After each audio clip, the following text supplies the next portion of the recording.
বিয়ানীবাজার উপজেলা পৌর ও কলেজ ছাত্রলীগের ৩ ইউনিটের পূর্ণাঙ্গ কমিটি ঘোষণার ১.৫ মাস পর সংগঠনটির পদবঞ্চিত নেতাকর্মীরা সেটি প্রত্যাখ্যান করেছেন। ঘোষিত নতুন কমিটি বাতিলের দাবিতে উপজেলা পৌর ও কলেজ ছাত্রলীগের মূলধারা গ্রুপের ব্যানারে রোববার বেলা ২টার দিকে পৌর শহরে একটি বিক্ষোভ মিছিল বের করেন।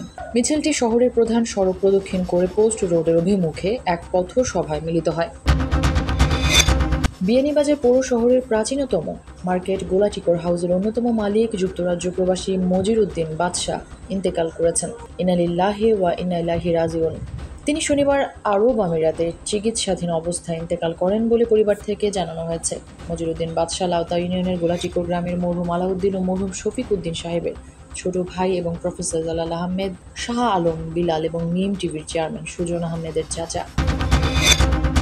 বিয়ানীবাজার উপজেলার বড়উদা গ্রামের কৃতি সন্তান ইস্ট লন্ডন মসজিদের সম্মানিত সাবেক ইমাম ও খতিব দাওয়াতুল ইসলামের সাবেক নায়েবে আমির অবশিষ্ট আলিমে দ্বীন মাওলানা মুকাররম আলী ইন্তেকাল করেছেন। শনিবার রাত 11টায় তার লন্ডনের নিজ বাসভবনে ইন্তেকাল করেন তিনি। ইন্না লিল্লাহি ওয়া ইন্না ইলাইহি রাজিউন।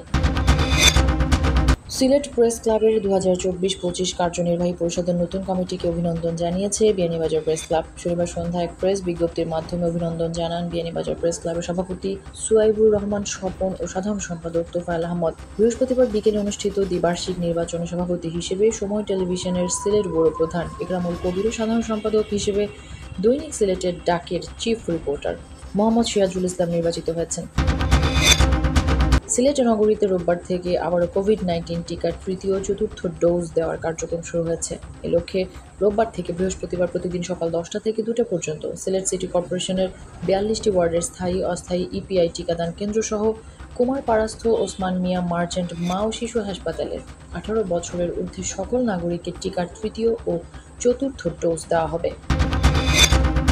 সারা দেশে বইছে তীব্র তাপপ্রবাহ। এর জন্য সতর্কতামূলক হিট অ্যালার্ট জারি করা হয়েছে।